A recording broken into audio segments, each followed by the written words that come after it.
Who's doing well, who's not? As we wrap up the year 2023, let's take stock of the state of the world's economy.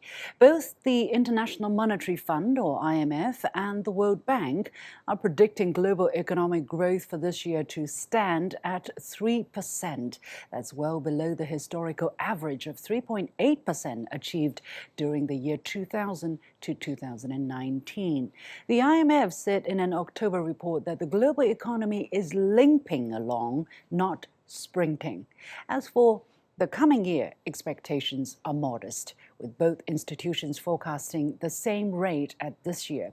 As for China, its economy grew by 5.2% for the first 3 quarters of this year, but is facing complex and severe internal and external environment, to borrow the words from the spokesperson of China's National Bureau of Statistics.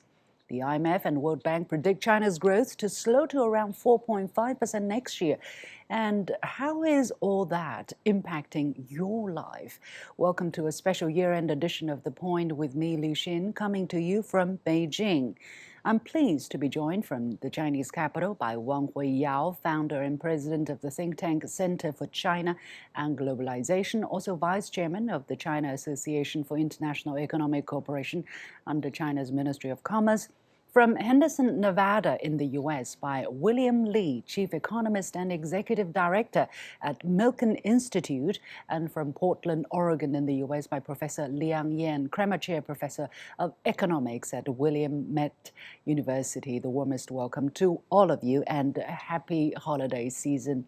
First of all, let's take a look at the state of the world economy. Earlier this month, I talked to Yukong Huang, who is a senior fellow of the Asia program at Carnegie Endowment for International Peace, and who is also former chief representative of World Bank in China. Here's what he told me about his understanding of world economic performance for 2023.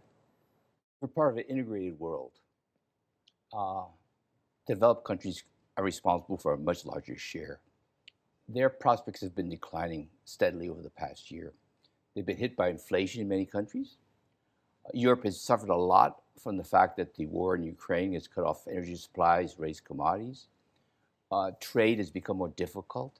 Investment levels have stagnated. Japan has not been able to get out of its doldrums. The U.S. is doing better than the others, but even most market observers predict that the American economy is going to slow down, and inflation is still a big issue. So, Mr. Wang, let me go to you first. Do you agree with his diagnosis of the world economy? And if so, what explains the sluggishness of the world's economy?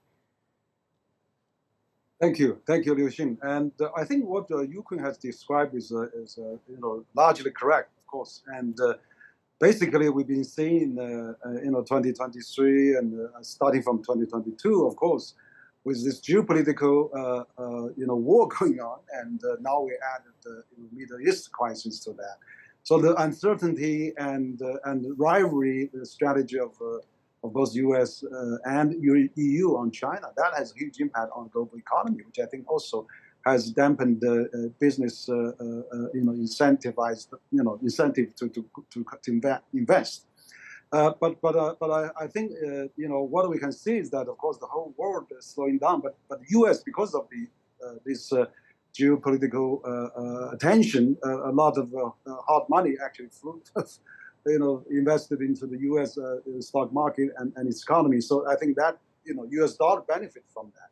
But I think on the other hand, China is still the center of the supply chain and production chain, and of course also value chain. We see things still moving after China lifted the COVID restriction. Things are quickly back to normal, and so with some overcoming difficulties. But I expect China would certainly reach its target of NPC set at the beginning of the 5%. But next year we see some stability of continue this momentum. Mr. Li, if you were to use one word to describe the world economy, what would it be? Sluggish and in the doldrums. And I think one of the reasons why it's sluggish and in the doldrums is because the world is trying to fight inflation. And the conventional theory says you get rid of inflation by reducing demand because demand exceeds supply. And so every economy in the West has been trying to reduce domestic demand in order to contain inflation. Unfortunately, inflation came about because in that COVID period, so much stimulus was pumped into the economies, especially in the United States, that people just wanted to buy a lot of stuff that wasn't available. So in that sense, I agree that the geopolitical tensions have added to the strains and caused people to worry about what to do in the future. But certainly the reason for the current sluggishness is because the global economies, the fiscal authorities, monetary authorities are trying to get rid of inflation, and the conventional wisdom is you get rid of inflation by reducing demand. Professor Liang, your take on the pulse of the world economy. I mean, just now Mr. Li talked about inflation in the Western economies. However, in China, it's a different set of problem, and China's share of global growth is also much bigger than the Western shares combined. Yeah, absolutely. Good to talk to you, Liu Xing. So I think for the world economy, yes, there has been high inflation, but I think that's largely due to supply side disruptions. That's due to COVID and other supply side shocks. For example, the slowdown in automobile production and semiconductor production, that has some impact on the supply side. And also, of course, the energy is due to war and so on. So I think the problem with fighting inflation was hiking interest rates. For the one, it's because the problem is that you still see strong, labor market, you're still seeing strong real wage growth, and yet inflation has come down. So I think that largely says that, a lot of the supply side factors that attributed to inflation has now eased. But that said, I think, with the high with the high interest rates now in the United States, the highest since 22 years, that will start to weigh on the economy. You start to see the mortgage rates. People are, used to be locked in the 4%. Now they're going to pay 7% for the 30-year mortgage rates. And then you're also seeing consumer credit is increasing, surpassing $1 trillion US dollars for the US households. So I think there are still a lot of headwinds for the US economy. And as for China, as you're totally right, the Chinese economy is very large in terms of size, and it has contributed to over 1/3 of the global growth in the past, decades. But I think, China's economy are also having challenges, especially, the weak demand and also some sectors' overcapacity, and also relatively subsumed expectations. So I think overall, this year, the economy has muddled through, but with a lot of divergences. But I think, the predictions for next year really also depends a lot on the, each country's policies and also the war, the two regional wars. So I think, we're not out of the woods. Let's take a closer look at the share of different economies to the global growth that's predicted by the IMF. For instance, for the year 2023, China is projected to have contributed 35%. The Western Hemisphere as a whole is projected to have contributed 14%, while Europe about half of that, 7%. Mr. Wang, how do you look at that trajectory besides the overall health of the economy, but also the structure, it seems, of global economic growth is also shifting and tilting towards not just China, but also India, other developing and emerging economies? Yeah, absolutely. I think that the global economy actually now is starting to realize China is still a growth engine, to be exact. For example, China has launched so many global economy platforms. You had the Shanghai Import Expo, we had the Beijing Service Expo, we had also Hangzhou Digital Trade Expo, and we just recently had the Supply Chain Expo. So China is building all those world platforms for the global business. This year, one of the focus has been the vitality of the Chinese economy. Since the beginning of this year, China's economy robustly rebounded because of the lifting of COVID restrictions. But later in the year, the second half and the third, especially the third quarter, people were kind of concerned whether that kind of rebound can be sustained. As early as in April 2023, I had an interview with Ambassador Fu Cong, head of Chinese mission to the EU. Let's take a look at what he said about the prospect of China's economic growth for 2023. The Chinese economy is staging a robust rebound. This actually will mean a lot of economic opportunities for many countries, including European countries. Mr. Li, let me go to you. As the IMF concluded that China's economic growth for this year will be around 5.4%.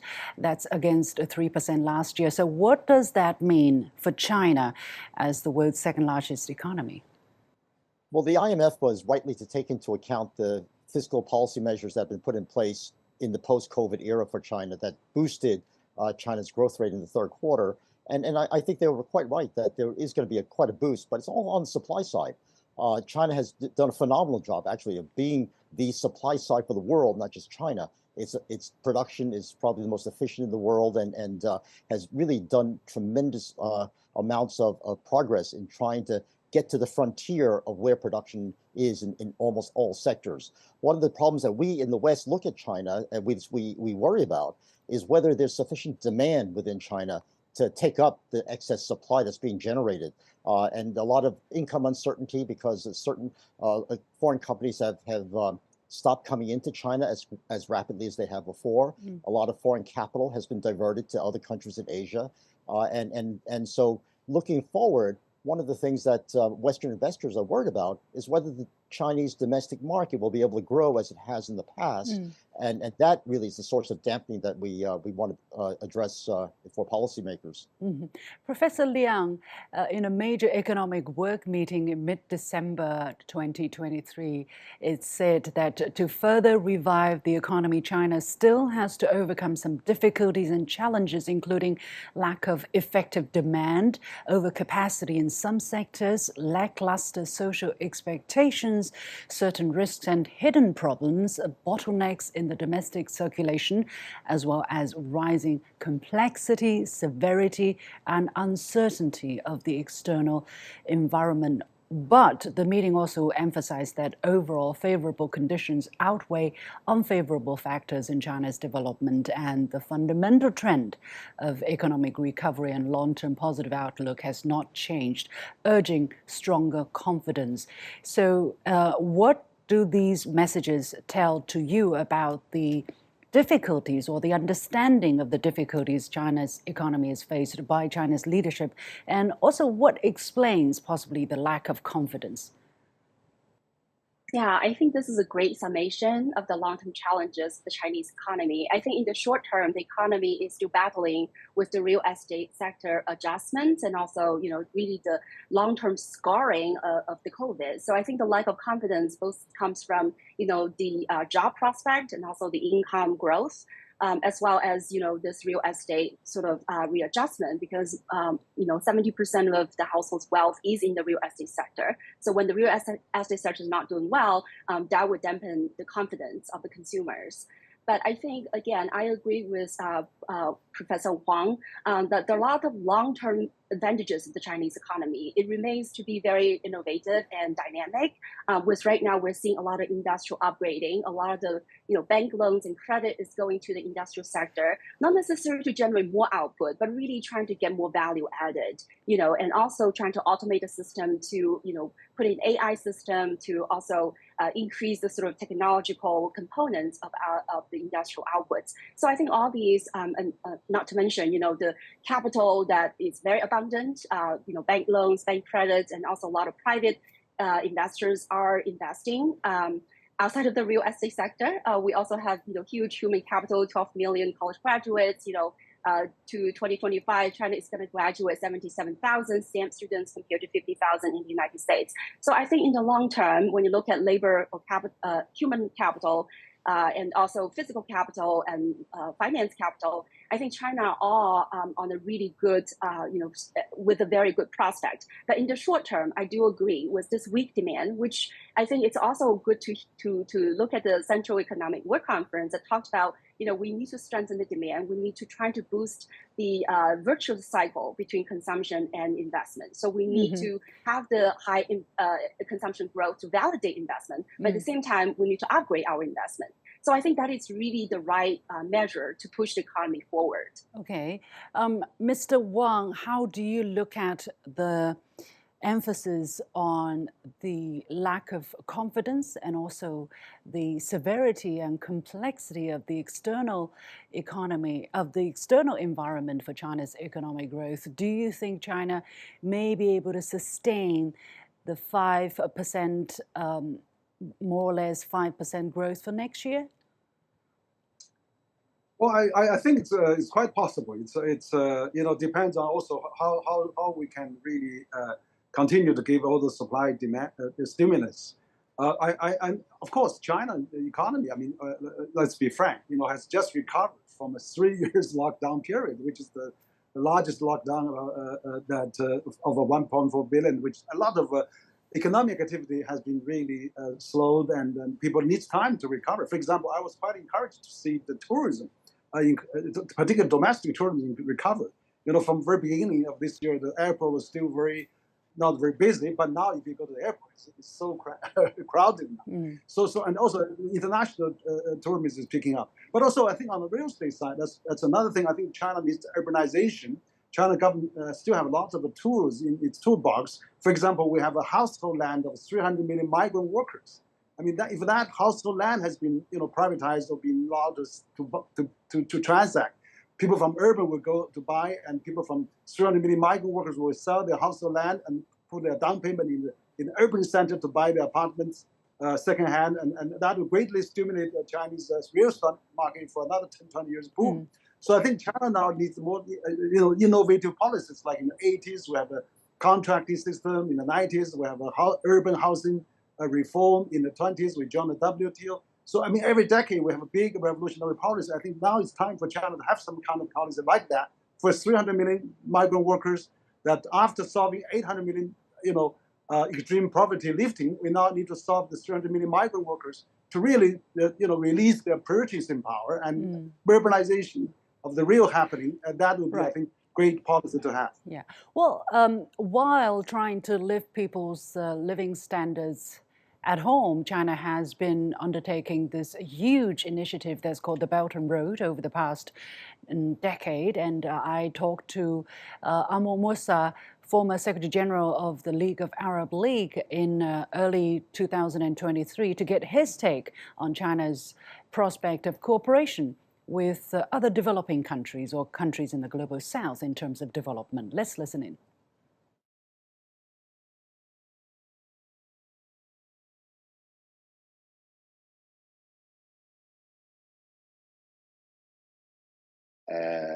Relations are moving, and trade and cooperation are improving, progressing.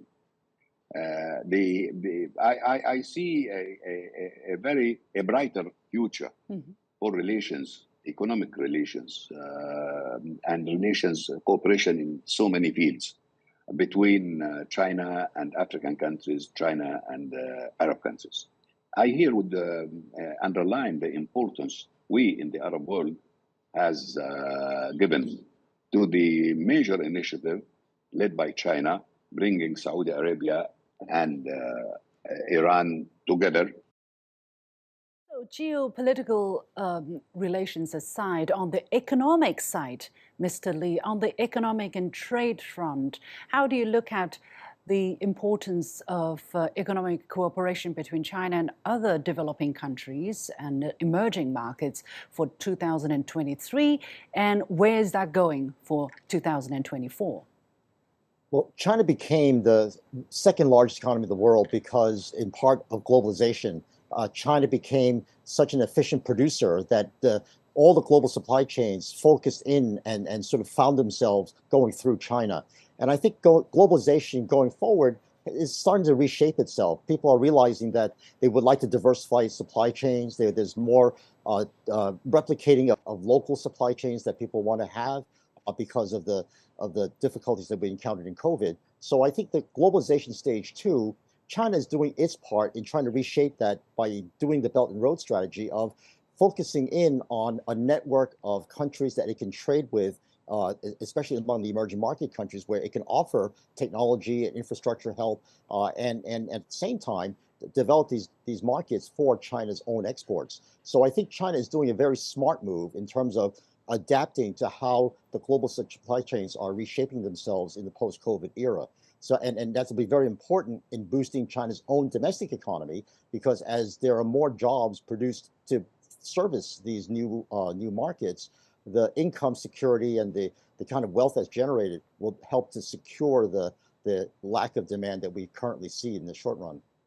In terms of the benefits to this growth, Mr. Li, do you also see emerging economies in general benefiting from closer economic integration with China or interaction with China? For instance, the emerging economies for 2023 and 2024, as projected by the IMF, is expected to grow at 4%, whereas the advanced economy, only is looking at 1.5% or 1.4% for next year. Well, we at the Milken Institute have always focused on where the young population and population growth centers are. And right now, if you look at Africa, it's got about 400 billion people, which rivals the size of China.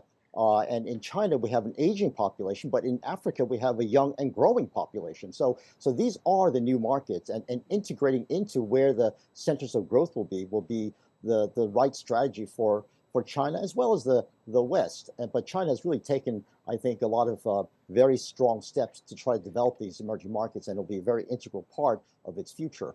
I think one of the things that we have to remember, though, is that as we become more regionalized and we have spheres of influence in different parts of the world, it's important to also remember that the spheres of influence also have to trade among themselves.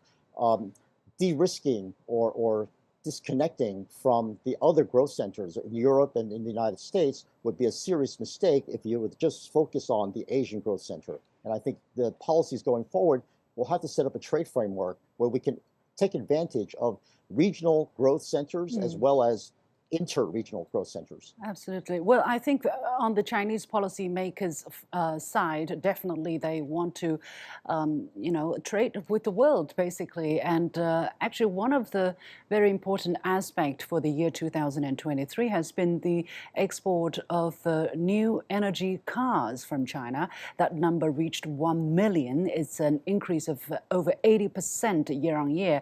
Chinese investors are also building EV vehicles, meaning electric vehicles overseas. This past November, I visited such a workshop in California that's invested by the Chinese company BYD, and I talked to Stephen Gao, Senior Project Manager of BYD North America. Let's take a look.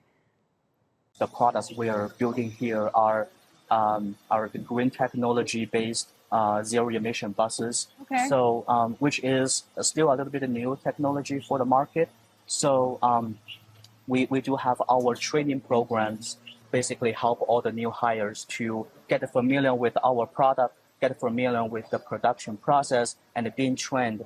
Professor Liang, how do you look at the future trend? China has been very heavy on new energy production and new energy vehicles and exporting in large volume, especially in the year 2023. What does that mean for the future and for the developed economies that are importing a huge chunk of this? Right. I think developing green technologies is very important. It's sort of one stone hits two birds. One is about sustainable development, and the other one, of course, is about innovation and productivity growth. So I think it's very important for China to continue to leverage on the advantages that it has developed over, new energy vehicles, and that could go into not just passenger cars, but also electric buses or even electric boats and electric airplanes in the future.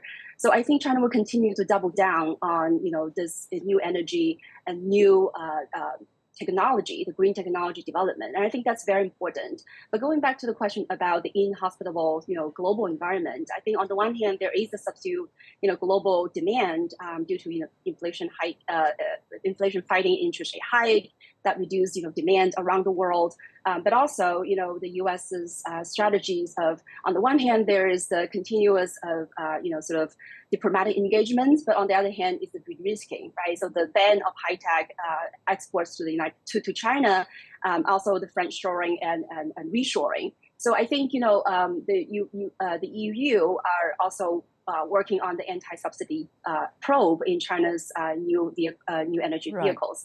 So I think the global environment is not very conducive, so to speak, to these kinds of China's strategy of promoting sustainable growth or new energy to these advanced countries. But that said, I think developing countries are really still having the big markets for China, and China is also diversifying its own supply chain. Investing in Southeast Asia, investing in Mexico to circumvent some of these restrictions. So I think again, I think that advanced countries' strategies are really doing harm to their own economy, but also to the global transition to the more sustainable future. Let's dig a little bit deeper as we are about to wrap up. And Mr. Wang, I'm going to go to you for this question. I talked to Dilma Rousseff, president of the New Development Bank, which is also what some people call the BRICS Bank, in late May, and she had this to say about the future of currency arrangement. O que nós não achamos correto é que haja esse absoluto privilégio de fazer todas as negociações em dólar ou em euro. Podemos fazer nas moedas que sustentam, que são a base do comércio, do investimento nos nossos países. So she was talking about the New Development Bank doesn't think that the absolute privilege of selling or doing all trade in US dollar, Europe is right. He said we need to use our own currencies. Of course, she's talking about the new emerging economies and especially the BRICS. Mr. Wang, what are we seeing in terms of the undercurrent, the shifting of the undercurrent in the global economic order? Are we seeing something profound in shaping? Absolutely. I think we're probably seeing a new paradigm shift because the global south and BRICS countries, and particularly China, India, and all those global developing countries are really taking big shares in the global economy, and also these middle powers. We see Turkey, Indonesia, and Mexico, and all those countries are adding up, and so that really helps. You see, actually, the BRICS has been doubled this time of this year, and there's another 20, 30 countries lined up because they don't want to pick sides. They want to really pick the economic benefit side of China, where China is the biggest economy in the BRICS countries, which is 5 times, 6 times larger than India economy. So that's where the benefit along goes with the Belt and Road and with all those new alternative. Of course, you mentioned payment of the New Development Bank. That is also shaping. So that does actually, if they're pushed by the US-led Western world, I mean, the BRICS and China will have to find a new solution. So I think the bottom line is we still have to collaborate, but they have to really look at this new emerging strong global south on the stage of the world, and China is playing a key instrumental role in that process. All right. Well, that was a wrap-up of the year 2003 in terms of economy and a glimpse into the future for 2024. Let's keep our eyes open to see what happens in that very important year. Many thanks to Wang Huiyao, William Li, and Professor Liang Yan joining us from different parts of the world for this special year-end edition of The Point with me, Liu Xin.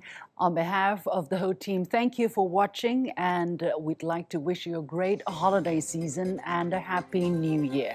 As usual, you can follow me on Facebook and Twitter using the handle Liu Xin in Beijing. Thank you for watching. You've got the point.